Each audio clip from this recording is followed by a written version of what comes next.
Assalamualaikum warahmatullahi wabarakatuh. Shalom, Om Swastiastu, Namo Buddhaya, Salam Kebajikan, Salam Pancasila. Good morning and warm welcome from Indonesia, the Honorable Speaker and Moderator of International Guest Lecture today, the Honorable Lecturer, student, and all participants. Before we begin the opening ceremony, allow me to introduce myself. My name is Amalia Zara Apriliana, as the Master of Ceremony today. Still with the spirit regarding Faculty of Farmasi University of Pancasila 61st anniversary, this is a grateful opportunity for all of us to get another series of international guest lecture. And today's topic is pharmaceutical chemistry. And of course, we are so excited to hear our speakers to discuss this topic with us. Ladies and gentlemen, before we continue to the next agenda, we would like to invite you to sing the national anthem of Indonesia, Indonesia Raya, followed by hymn of Universitas Pancasila. For all participants, please be seated properly.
Thank you. We continue to the next session. It's a photo session.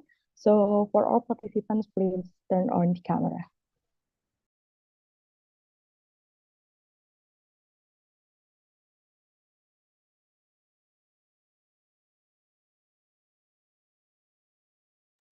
All right, this photo session is going to be led by me. So in 1, 2, 3, give your best smile, everyone. 1, 2, 3. It's a weekend, so everybody must be happy. We get a new knowledge at the weekend, so it's very fun for all of us. 1, 2, 3. All right then. Thank you so much. Now we move on to the main event of our meeting today. Pharmaceutical chemistry is a branch of chemistry that focuses on the design, synthesis, and development of drug or pharmaceutical compounds. It involves the study of organic and inorganic compounds, their chemical properties, and how they interact with biological systems to produce therapeutic effects. Pharmaceutical chemists work to discover and develop new medications, improve existing drugs, and ensure the safety and effectiveness of pharmaceutical products. This needs a collaboration of scientists such as pharmacologists, biochemists, and medical researchers to advance drug discovery and development process. And also, the quality of pharmaceutical product is determined by the quality of every aspect. And it's very interesting to discuss, but before we begin our lecture, I would like to read the curriculum vitae of our moderator today, Ms. Asti Mulasari, Master of Science. Ms. Asti Mulasari, Master of Science, is a lecturer at Universitas Pancasila for diploma and undergraduate program. And she also a quality manager at QLab, Fakulty of Farmasi University of Pancasila. She graduated from Gajah Mada University for Bachelor and Master of Chemistry program. Ms. Asti also active as researcher and has more than 20 publications in national and international journal. She also have many achievements, scholarship, and grants. So without any further ado, already joining with us. Good morning, Ms. Asti. Good morning, Amalia. All right, so happy to have you here. Yes, I'm happy too. Yes. All right. By that, all the audience is yours. Okay, thanks, Amalia, for your kind introduction.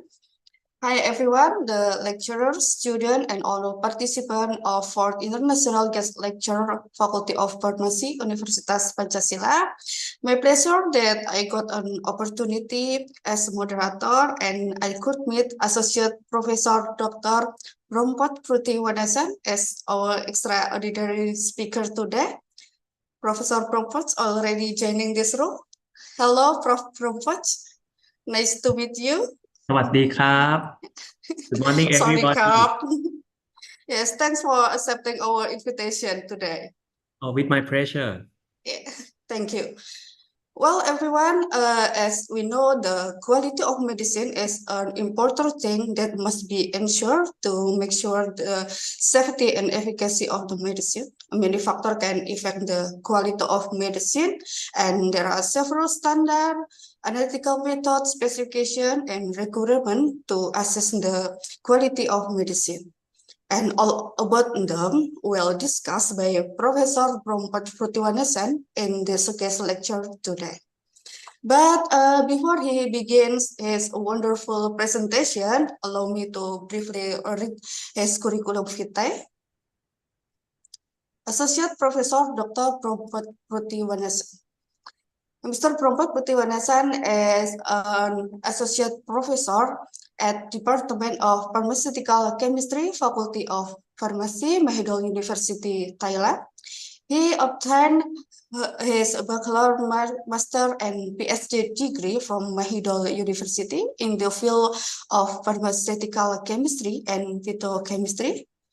His expertise in chemistry, pharmaceutical analysis, sample preparation, and extraction method. Many articles about pharmaceutical analysis have published in many indexed journals, and his current research are about pharmaceutical residue in surface water and indirect photometric detection. Wow, it's very interesting, Prof. Your current research, Prof. He also obtained many awards and has professional experience like the Mahido Academic Award, be Best Presenter in several conferences, and ever as Laboratory Quality Manager. Well, without further ado, let's begin our main event.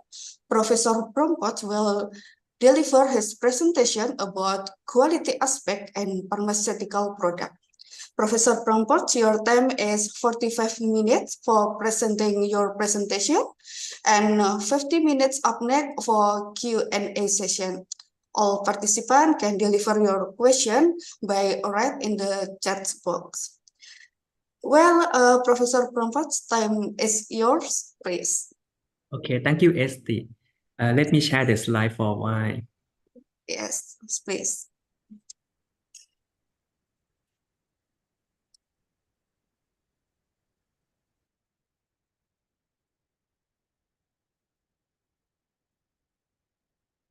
Okay, can anyone see my slide for now? Yes, it's good. Okay, we'll start. Good morning, ladies and gentlemen. First of all, I would like to introduce myself. My name is Associate Professor Brompot Prithiwanasan. Currently, I'm a lecturer in the Department of Pharmaceutical Chemistry, Faculty of Pharmacy, Mahidol University. First of all, I have to thank you to University of Pancasila for inviting me as a guest lecturer in this event. I'm so be honored to be a guest lecturer here. And for today's topic is about the quality aspect in the pharmaceutical products. So let's get started from the things. It's like the question that we always ask when we want to take some drugs or some products. The question is, when we could say that this product has a quality. This is a big question because when we purchase some products, we just know just only the physical appearance of them, but we didn't know that what is the thing that can measure the quality of them. So let's do the study case. If you want to select some paracetamol between two of these brands, which one that you will choose for take the paracetamol? Between the left side, the packaging looks more so nice, with very colorful. While on the right one is also the paracetamol, but it's contained in the huge bottle. I asked this case to my student, and mostly they give the idea that most of the people, they look at the physical appearance, and usually they choose the things that is very so beautiful. But in the real case, the physical appearance does not represent the quality of its inside. As we are the pharmacists, we also know that in order to say it that it has a quality of the quality of the drug, it should come from the quality attribute that inside the products. In this case, if we are the pharmacist, we always answer this question. This is depend on the specification as well for the result that after testing of the products. If the right one can pass all the requirement from the specification, and all of the result is still acceptable in the requirement, so we can say that the right one is also has the good quality for taking this product. So before we go into the quality aspect, the one thing that I usually teach my student about the quality, what is the quality meaning? When I was young, I usually think that if I say that this product has a high quality, that means it meet the very high specification. It has a very high contents and very in high-ended products.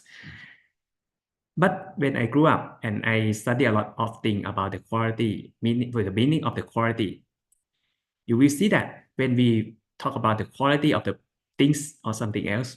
It just means that it just meet for its minimum requirement or the specification. Because when we want to give the quality words to something, you have to set up the standard. And all of those specification in the standard, it's just minimum requirement.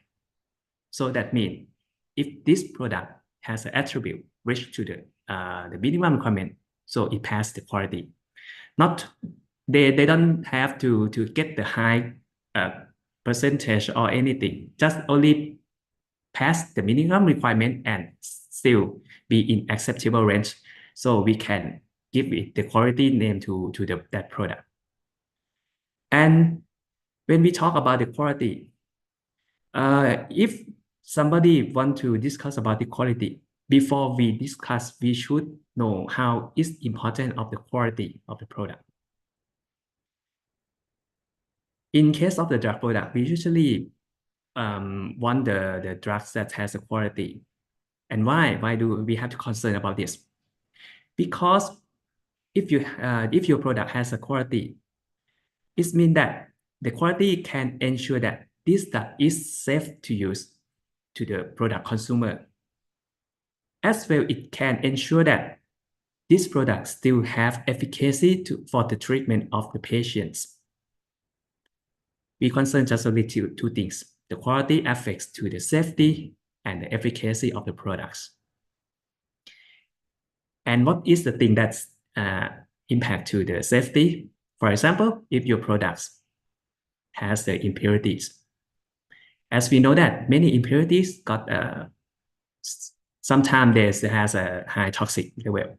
So when the patient take the drugs that contain the impurity inside, they has a possibility that to get some toxic agents. As well for the contents of the API, active pharmaceutical ingredients. If we feel when we manufacture the drugs product and we give the high contents of API and it's out of range of the specification. That means when the patient take the drugs that has a high API, it has a possibility that this API can generate a toxic to the patient too. So why this is the thing that we usually concern about the quality of the products. In case of the efficacy, there's many factors that relate to the efficacy of the products. For example, the contents. If you feel the contents, the API does not meet the minimum requirement for the specification, that means the patient take the drugs and the therapeutic level will not reach at the appropriate level. So the treatment cannot be occurred. As well for consistency of the API. For example, for the tablets, all of the tablets should be consist of the contents of API. Should be uniform in the contents. In case that your drugs does not have the uniformity of the contents, so that means when you take some pill, it has a high content, reach the requirement. Okay, you get the treatment. But for take another second pills, and they does not have the list, the enough content, so the treatment will not occur. So the other thing of the top testing, such as the dissolution and disintegration of viability, is also affect to the efficacy, because if you manufacture the drugs for the tablets, if this tablet is very difficult to dissolve in the medium, so it means that when the drug going to our body, the drugs will not dissolve into the ball, and the absorption of the drug will not occur.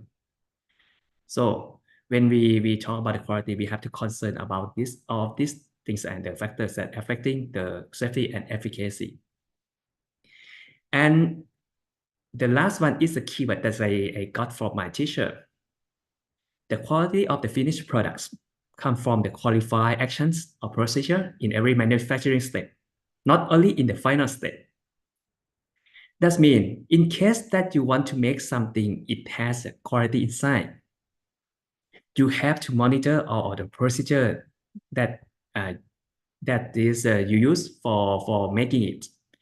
Do not push the quality at the final step, but the quality should come from in every step that you are making. Not only for the finished product or the product, it's also mean in every procedure or every action. If you want something that has a high quality for the final, you have to carefully do it and monitoring it carefully in every step.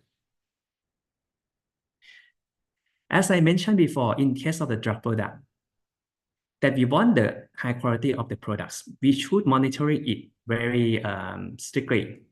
And as you know that in the pharmaceutical productions, we also have to set up the pharmaceutical specification.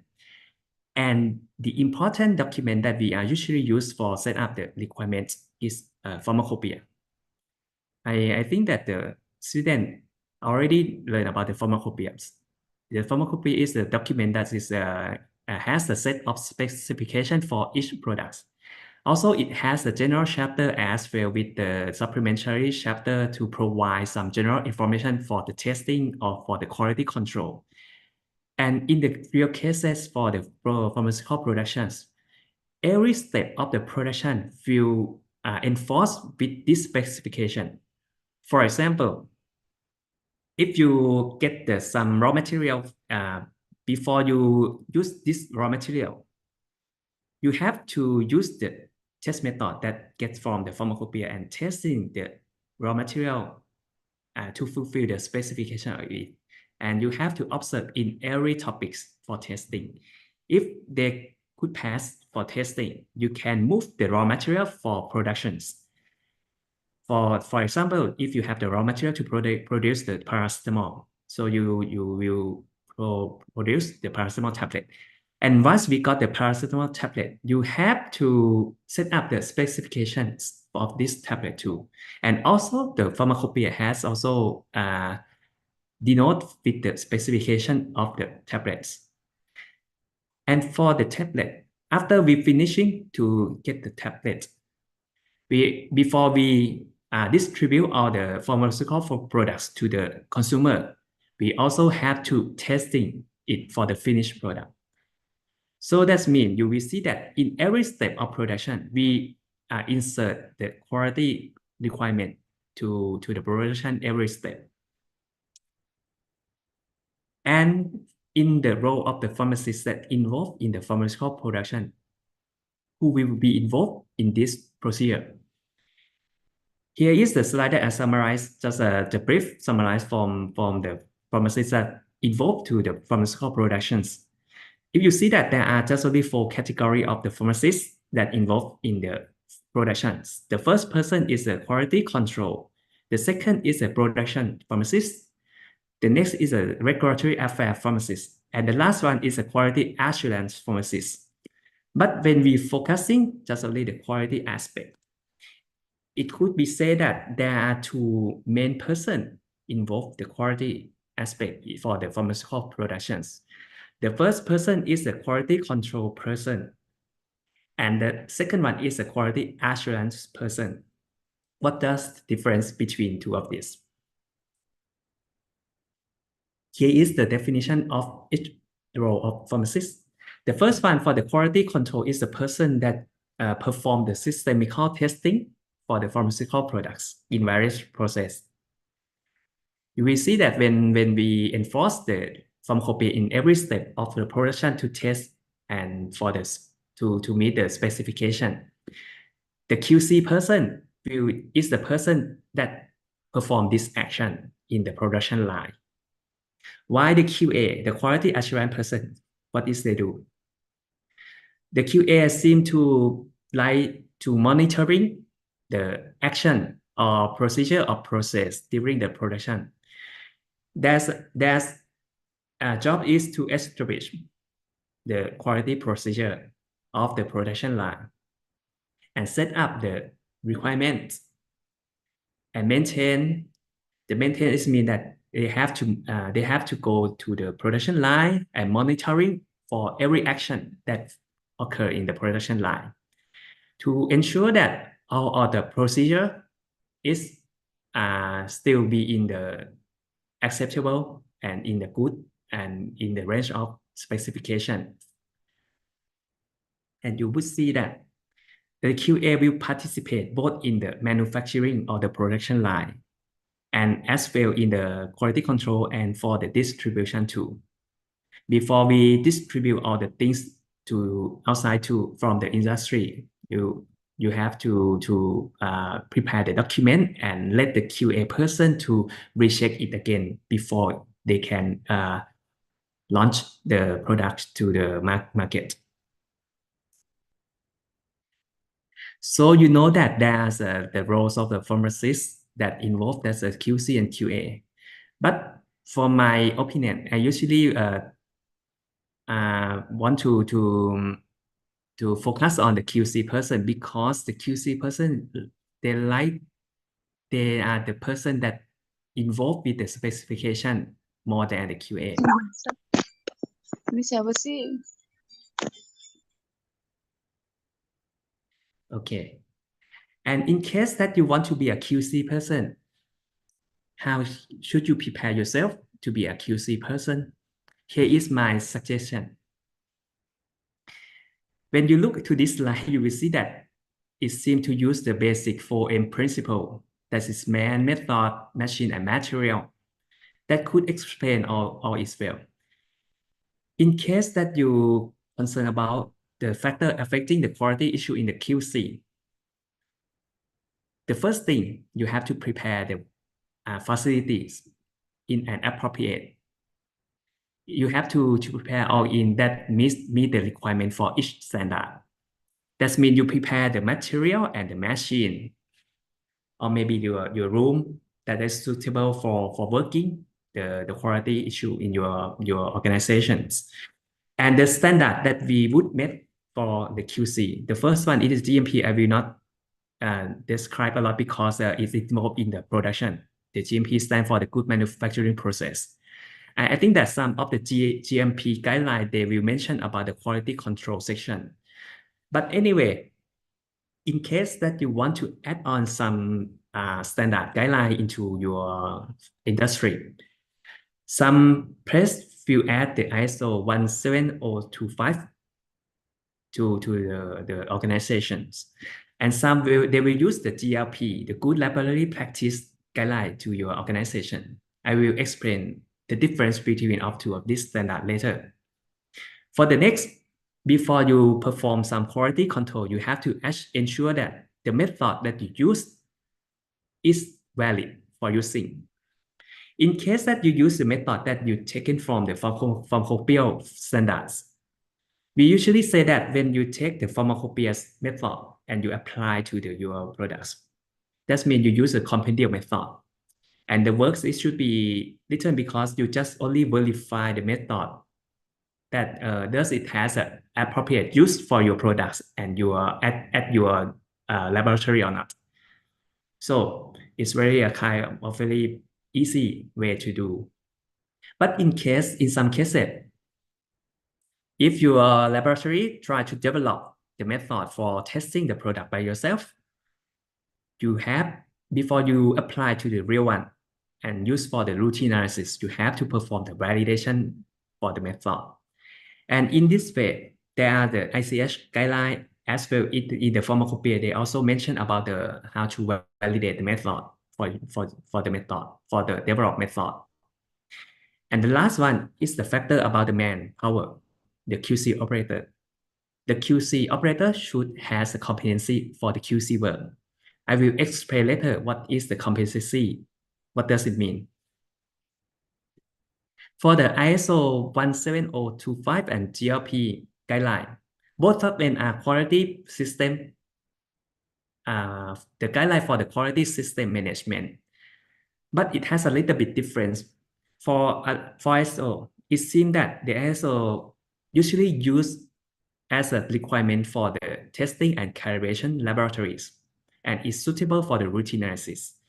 While when you want to apply the GLP guideline, the scope of them is try to apply for the research laboratory. So that means in case that your industry try to set up the routine laboratory, from my opinion, the use of ISO 17025 is suitable more than the GLP. But in case your laboratory will want to make some research that involving the clinical testing or maybe some like analysis for the biological fluids or maybe some bioequivalents, the application of GLP guideline is seen to be appropriate more than the ISO 17025. In case that the GLP for now, if you look and in the website, the GLP guideline for now, it has a 3 brand that you can apply. But the most popular in the world is the OECD guideline. And for the US FDA guideline is also popular in the USA. And some of the country, they also use the US FDA.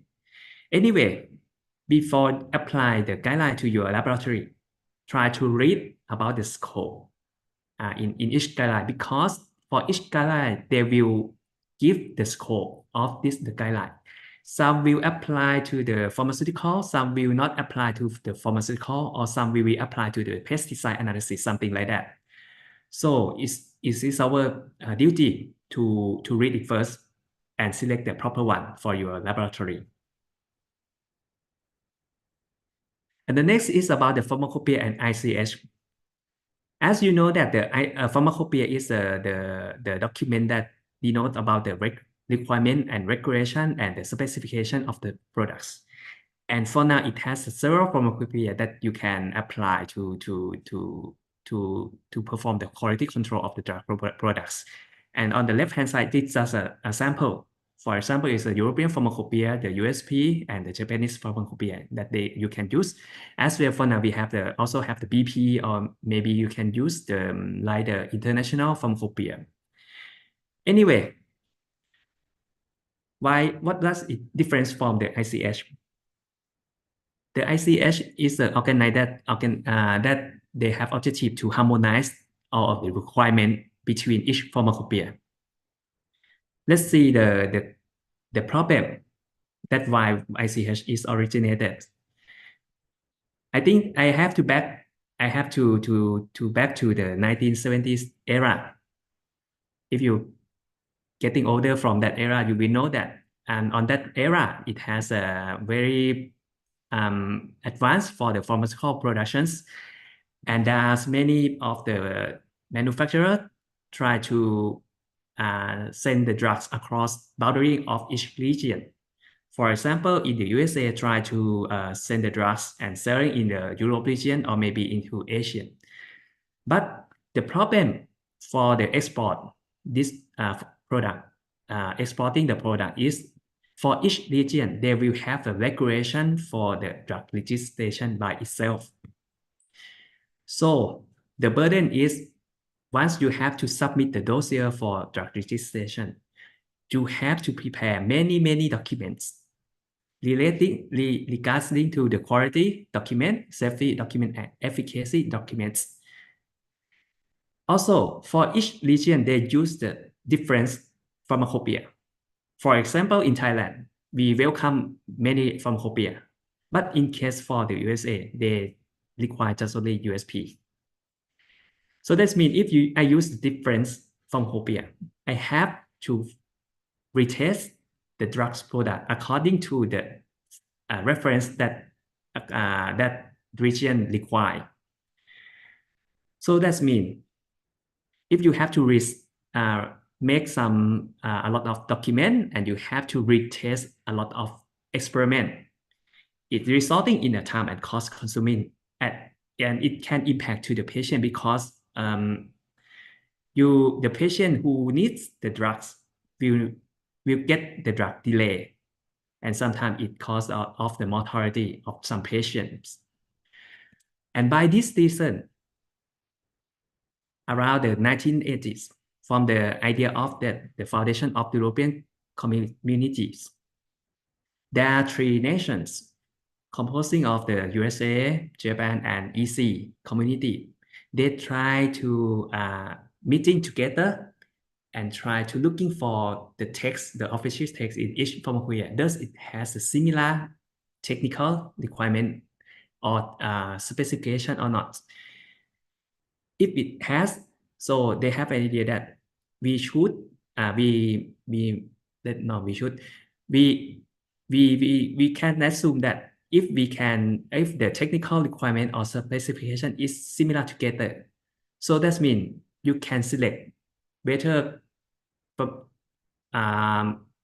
you can select from many pharmacopoeia, such as if you select from the USP, that means the procedure and the requirement is similar to in the Japanese pharmacopoeia as well.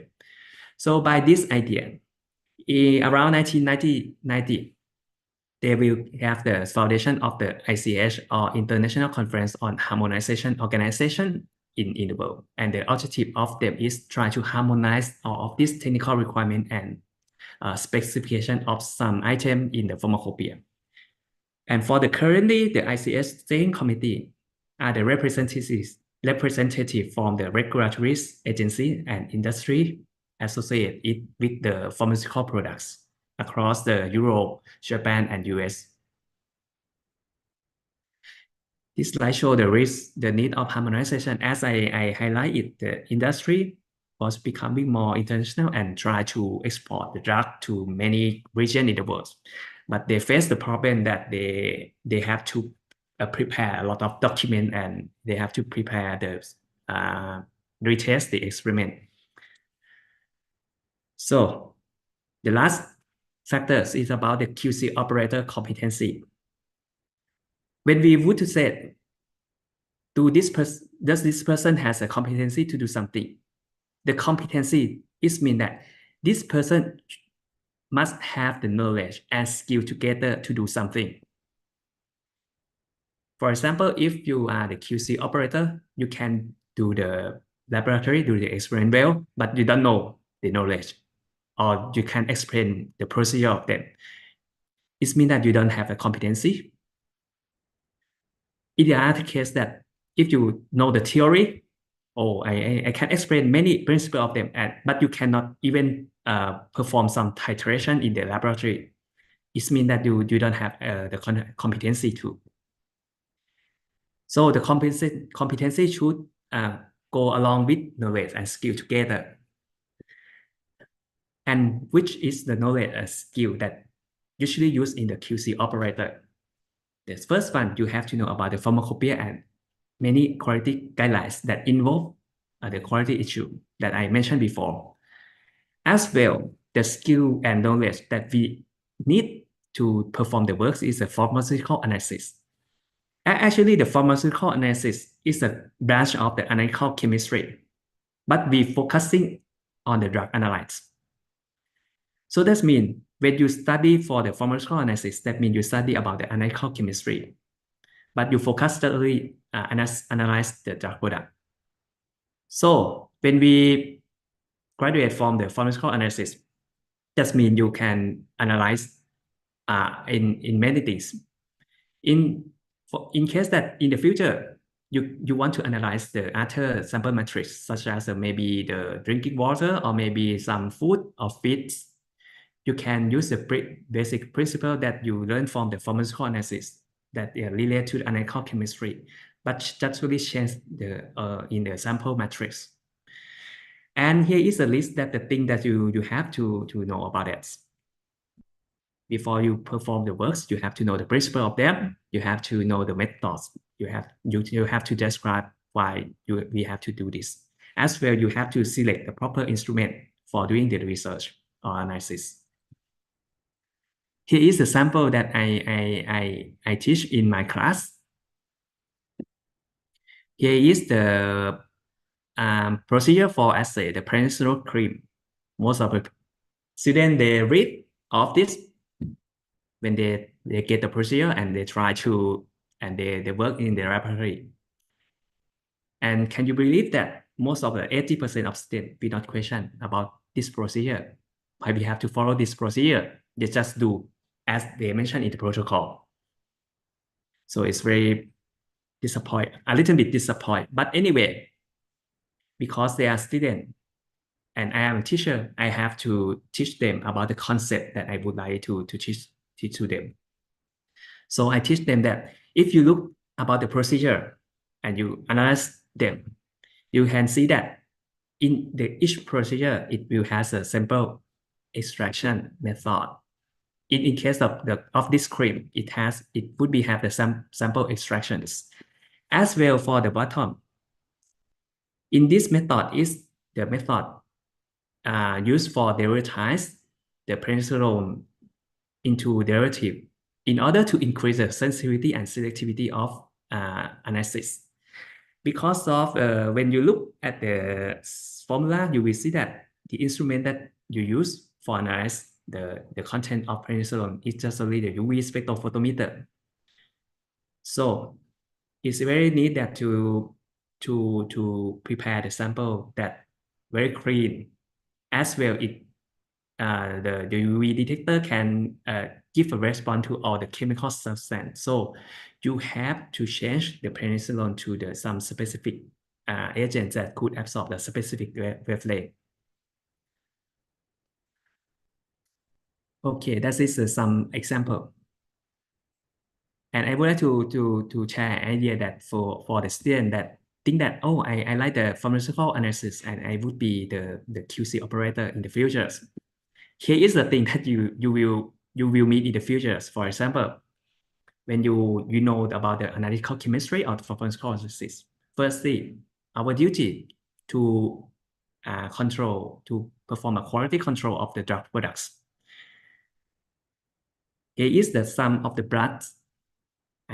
We usually got the job that to measure about the drug level in the biological fluids, and most of the sample usually be the plasma or the serum.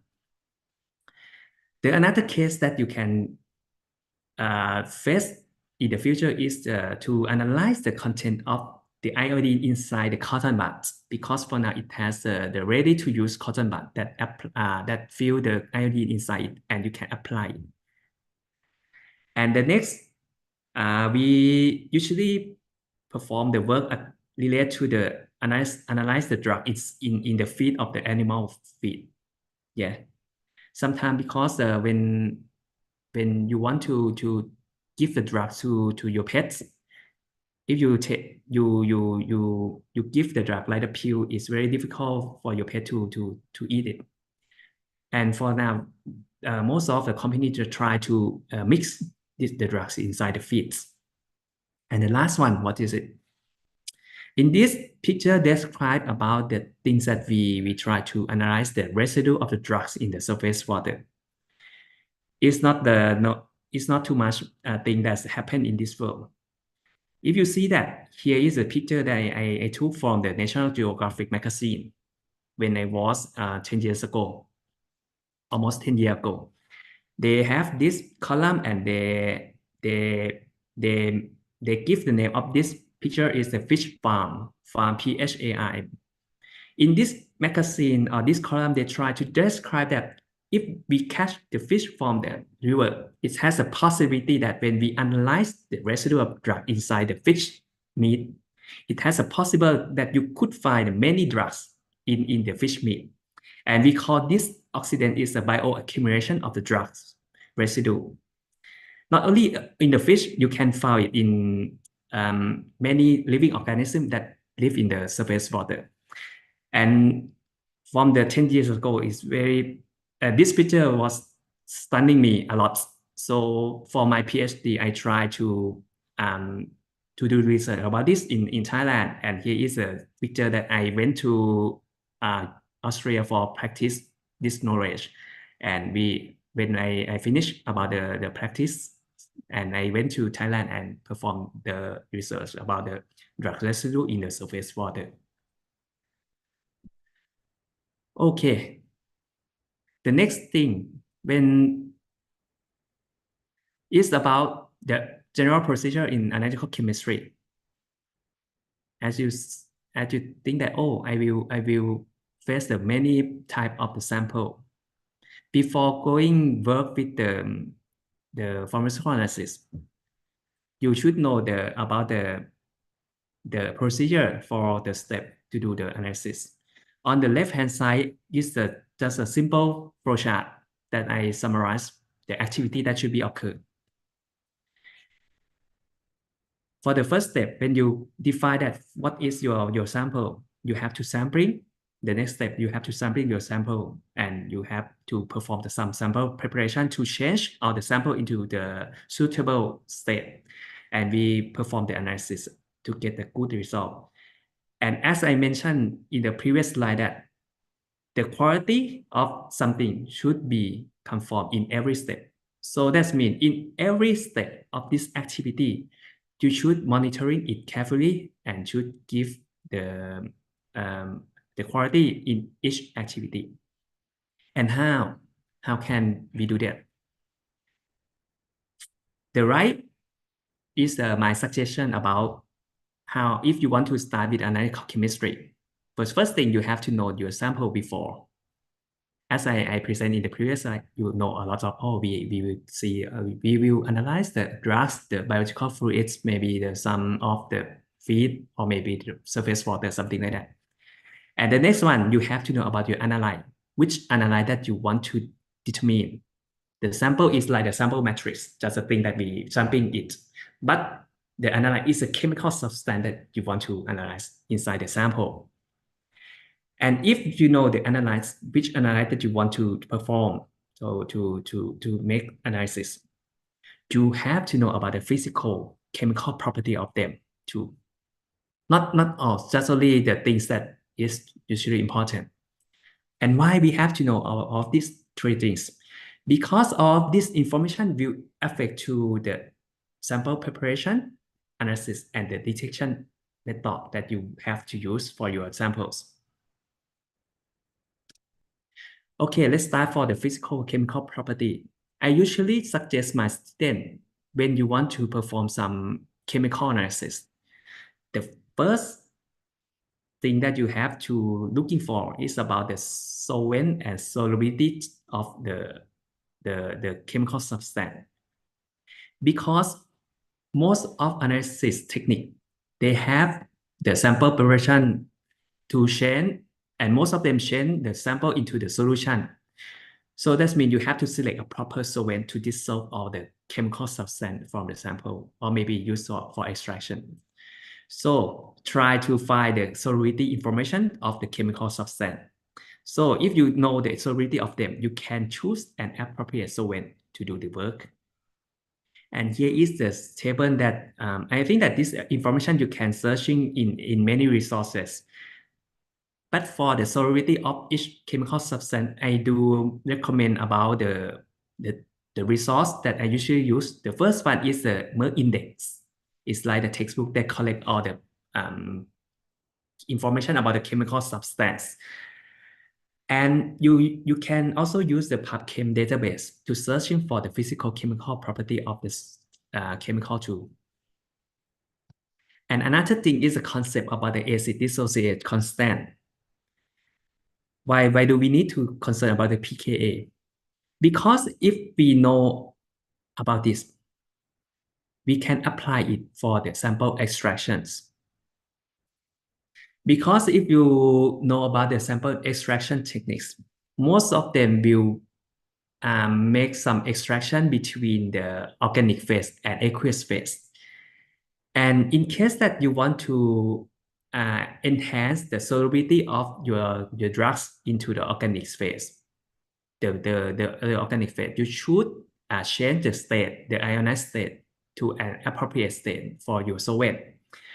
For example, in case of ibuprofen, if you want to extract the ibuprofen to the hexane that is an immiscible organic solvent, you have to change them into the hydrophobic state in order to make sure that this ibuprofen can dissolve in the hexane. But in case that you want ibuprofen to dissolve just only in the water, not to extract to the organic solvent, try to make it getting more ionized. And since the ibuprofen contains the dissociation functional group like the carboxy, and the pKa is around the 4.5. So that means in this case, If you want the ibuprofen to dissolve in the aqueous, you have to adjust the pH higher than the, maybe 6 at pH 6 to ensure that the ibuprofen can ionize and dissolve into the aqueous phase. And for this concept, you can also apply to the drugs that in the like the base that has a base function like the amine 2, but the concept has a little bit difference. So you have to study it carefully. Okay, once we define the real sample and analyze. For the next is about the sample preparation techniques in the pharmaceutical analysis. Here, just a small flowchart that I summarized from my experience, but you can add more in the procedure or maybe some step in this flowchart.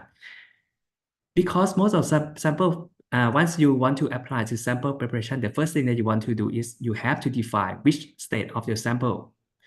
In case that your sample is a solid contents, the first thing that you have to do is to reduce the size of the samples and try to homogenize them into a homogeneous form, because the content could be distributed simultaneously. So in case that you get some biological samples such as blood or some plasma, if you are very experienced in drug analysis, you will know that the protein is very major interference for the analysis. So in this case, we have to make a little bit protein precipitations to remove all the protein. And after that, you can follow this. And in case that your sample is liquid, just very simple. You just make just only extraction before analysis. So the things that I mentioned before, that if you can define the sample and you analyze, so you can select the proper sample preparation techniques. As well, once you know your sample, you can select a proper extraction method. For example, in case that your sample is a solid, you just use the solid liquid extraction like that. Let's say it is just dissolve it into the solution and you can perform analysis of them. In case that your sample is the liquid form, maybe you can use the liquid extraction and the solid phase extraction for extracting the analytes.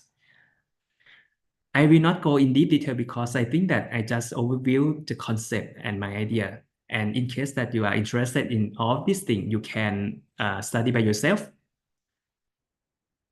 And the last one is about analysis method. Here is I summarize from my experience that for now we can separate the method like this. As I mentioned that if you know that what is your sample and what is your analyte, and you can determine or think about the interference that in your sample, you can select a proper method to determine it. For example, for the classical method, in case that you use the titration to perform the analysis, the sample, it should be contain a simple matrix, because the titration method is a non-separation technique. So you have to make sure that your sample is very clear. Or in case that you have some interference, you have to require some extraction for cleaning up the sample and to extract for the pure sample. And for the spectroscopic method, for example, the UV detector, UV spectrophotometer, is for the sample preparation is, I think that is similar with the classical method, but in case of that you use the instrumental techniques, the response that you can get from the instrument is more sensitive than the classical method. And in case for the chromatographic or electrophoretic method, both of them are separation techniques that are suitable for the sample that contain a lot of interference, as well contain a lot of sample metric, the complicated sample metrics. So if you use the classical method to analyze the complicated metrics, you will see that we cannot use the simple method to determine them. So we have to use some technique that contains the separation techniques. And as well, in case of the chromatographic method, it contains a lot of chromatography techniques. So you have to decide by your state of sample. In case of your sample is a sample that very highly volatile analyte, or maybe in the gas sample, the use of the gas chromatography should seem to suitable for analysis of your chemical substance, while the liquid chromatography is suitable just only for the liquid substance.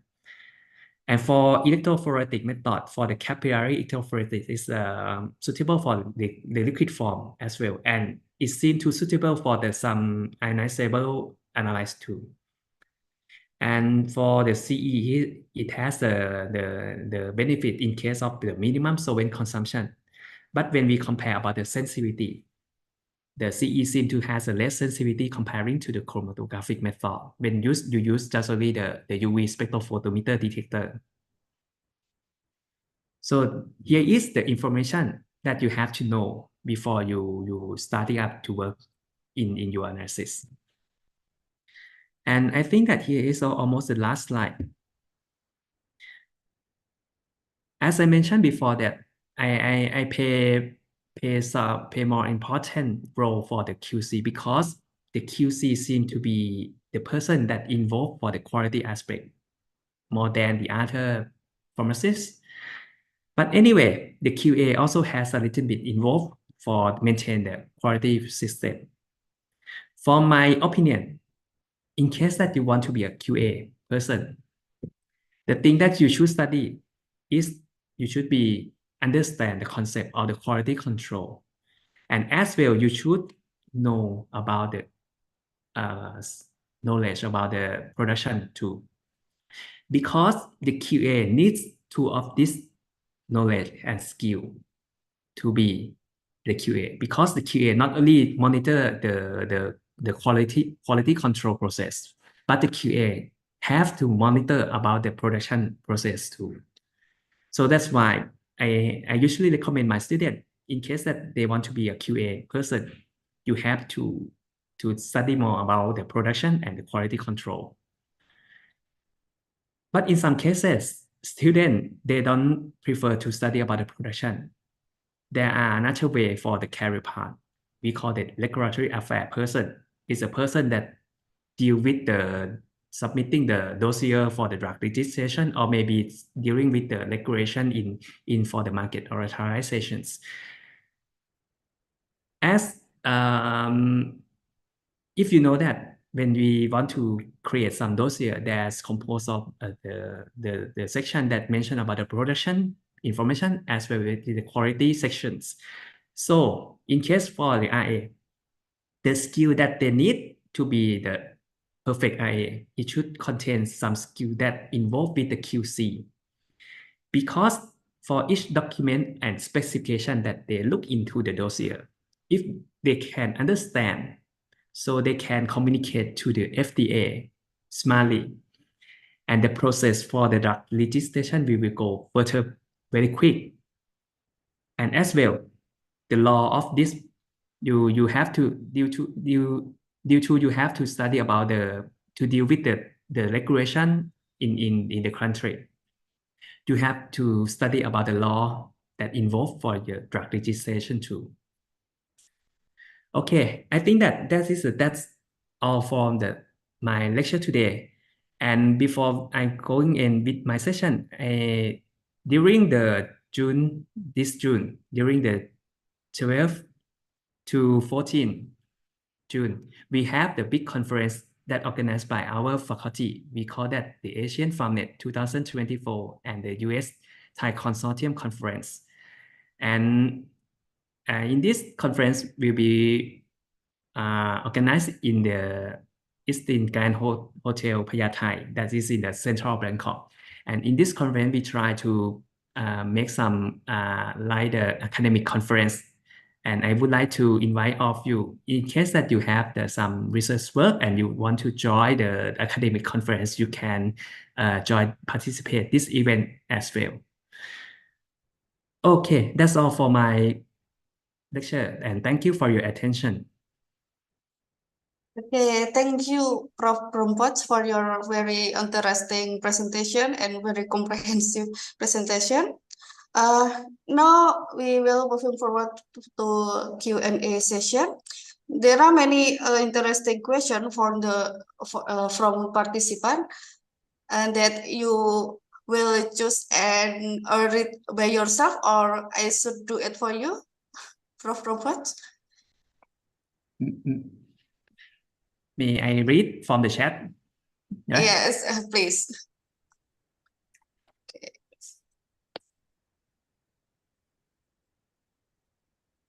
Can you explain the importance of ISO standard and GLP in pharmaceutical quality control and assurance? Oh, okay. For the industry, mostly they have the GMP guideline to and in the GMP they also mention about the quality control.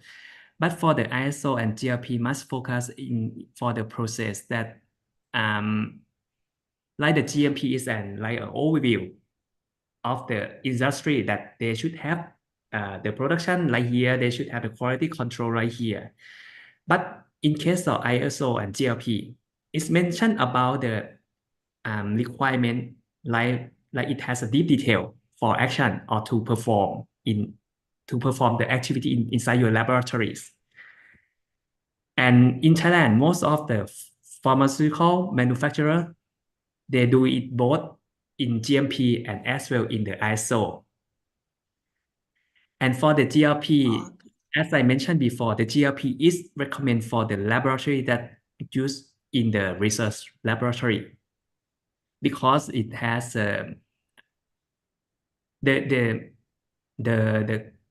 it has the different requirement of the ISO, and some of the requirement is more tight when comparing to the ISO. So I do recommend that if your industry try to create some routine analysis, I suggest you to use the ISO standard instead of the GLP. Thank you. For the next, I wonder with so many advanced current, why many monograph in pharmaceutical still use titration and gravimetric, because it's very cheap and very quick. No, why do still use the titration or even the gravimetric to determine assay? The reason, in my opinion, I don't know the real reason, but in my opinion, the titration or the gravimetric method is much more cheaper than the use of instrument, because the cost of instrument is very expensive, and some of them maybe have to take a lot of sample preparation techniques. But for the titration has a limitation that you can use just only the chemical substance that has a specific reaction to your titrant. So for this answer, there, in my opinion, the titration and gravimetric is still be okay because it's very cheap and can do it rapidly. Currently in our country, we have huge issue regarding FDA published the method to determine ethylene glycol degradation products.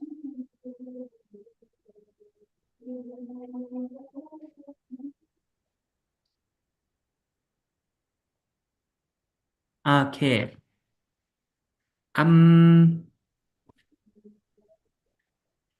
Actually, the use of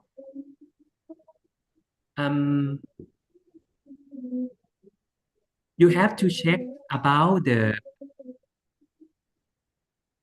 volatile point, the temperature that ethylene glycol would volatile, because most of the GC method, most of the sample that they apply to the GC method, sometimes they use the liquid form, but you have to check or ensure that your analyte is very highly volatile.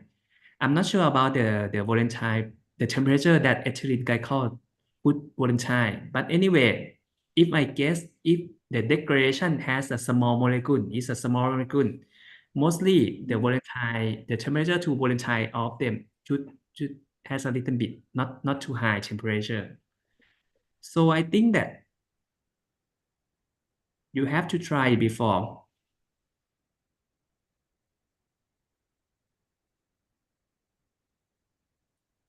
I'm not quite sure that the method to determine the ethylene glycol degradation is official in USP or not. But anyway, if it official in the USP, you should try it because I think that the declaration should easy to volunteer and could be applied to the GC as well, even though it in the oral liquid form. What do you think about the nitrosamine impurity? Wow. I think that for now, I do recommend to use the LC tandem mass spectrometer because the amount of the nitrosamine that in the acceptance limit is very low, maybe PPT or PPB. And in case that you want to determine the level of nitrosamine in that level, the LC-MS seems to be appropriate. Yeah, from my experience, I usually did it with the LC-MS and I seen that it has very high sensitive for the residue or the degradations. Is there any better method? I think that is really tough to use other method. What do you think about the future of pharmaceutical? How can it?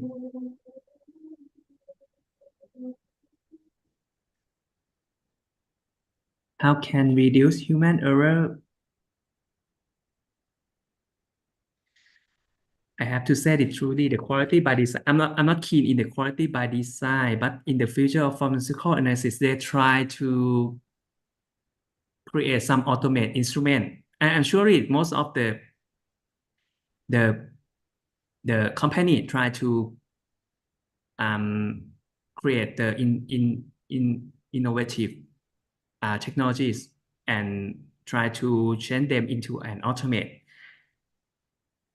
But anyway, I think that is how we can reduce human error.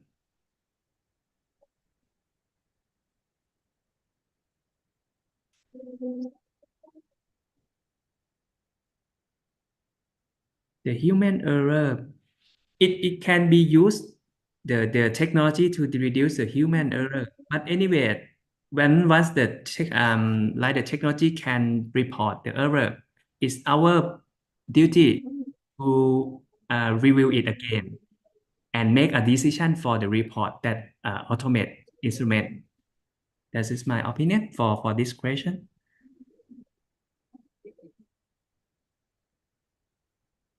I think so. I'm not sure about the question number 5 because for now the heavy metals, for now we follow the pharmacopoeia, and for now they suggest us to change the technique from the for example, if you use a USP, the former USP general chapter 231 is mentioned about to determine the heavy metal, but for now we have changed the regulation to follow the elemental impurity chapter. But I'm not sure that what does it mean that we have the different specifications for the drugs. I'm not sure about this question, but anyway, for currently we have changed the regulation to use the chapter for the elemental impurity analysis for now. Yeah. My question is, there is contamination during distribution and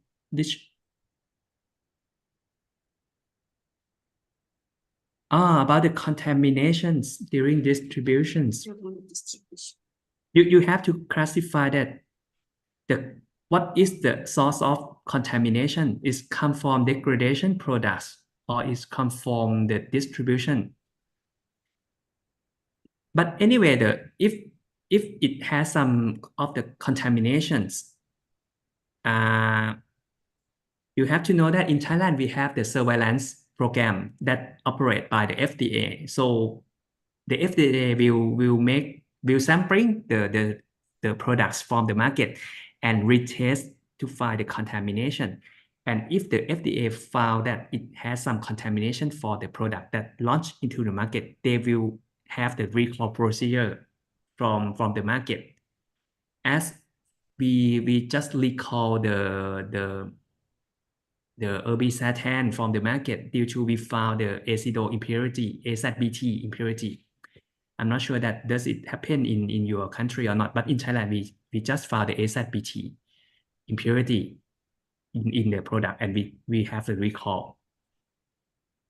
And for the contamination due to the degradation, I think that it should not be possible. But anyway, it may be occurred depends on the storage condition at the branch or at the store. The next question, GLP more appropriate. I do mention about GLP appropriate for the research laboratory. In case that you perform the routine analysis, the ISO is more appropriate. Yeah. Thank you for your presentation, May I have? How does pharmaceutical analysis? How does pharmaceutical analysis specifically targeting drug assist in?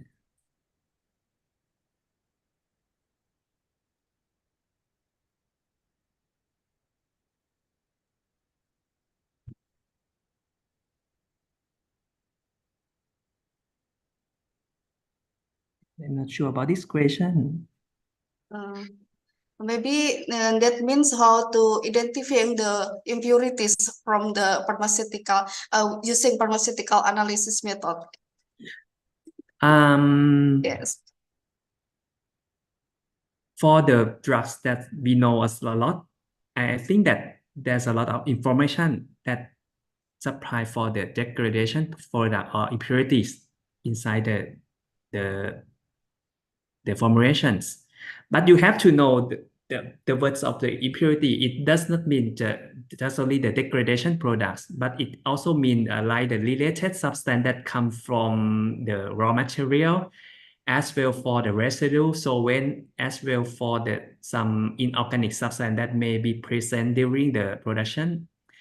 So all of this information is come from when you have to submit the dossier to FDA for approval. No? So when you want to apply the pharmaceutical analysis, if your drug are in the pharmacopoeia, I do recommend to use the pharmacopoeia method for determine the typical impurity that could be found in each product.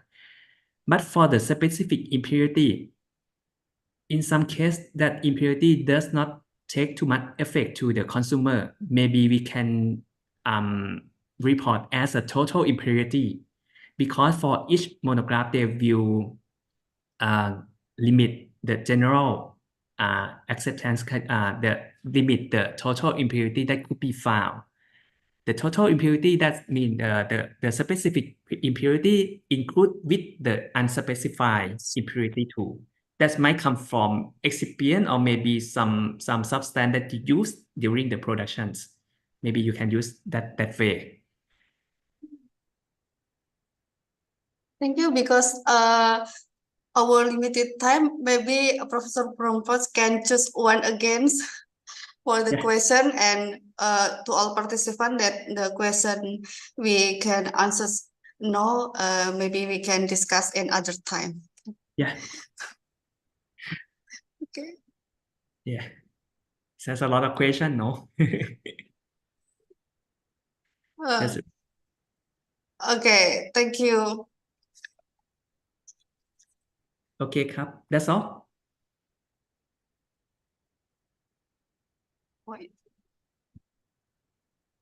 Okay, I think it's enough to discussion, and I think almost the question is about the impurities and degradation product, and it's very challenging for us, and you give me many insight about that by answers very clearly about the question of the participants. Okay, thanks a lot, Prof. Putih Wanasan. I think end of the Q&A session if our time is over. But before I finish this session, I will deliver a certificate as an appreciation for you as speaker today. Thank you for your precious knowledge that you shared today. I hope we will get next opportunity to meet you. And thanks for invitation in Asian Permanent and the next event. Yes, thank you. Thank you. Thank you, Prof. University of Pancasila too. Thank you very much. You're welcome. Okay, the end of the session of Professor Prompat, I think, and my role as a moderator, so I back in the time for to MC. Thank you. Thank you so much, Miss. Thank you so Thank you. much also to Prof. Brompoch for amazing and insightful discussion today. I believe all of our participants still have many questions for us, but unfortunately, we're running out of time today. So maybe we can meet again in another time, Prof. Yeah. See you again. All right. Okay. Thank you so much, Prof. All right then. Before we close this guest lecture, I would like to hand out the certificate of appreciation to our moderator who lead our session properly. The committee, please share the certificate to Miss Asti. Thank you so much, Miss Asti. Thank you, Amalia. All right. Okay. All right, by that marks the end of our lecture today. Representing the committee, I would like to thank to the speakers and moderators and all participants that have joined this lecture truly. We would like to apologize if there are any mistakes along the way. Once again, thank you so much for your attention. I'm Amalia Zara Apriliana as Master of Ceremony today. Wassalamualaikum warahmatullahi wabarakatuh. Shalom, Om Santi Santi Om. Namo Buddhaya, salam kebajikan, salam Pancasila. Thank you, Prof. Thank you. Bye bye. See you. See you. Thank you so much, Prof. Thank you so much, Miss Asti.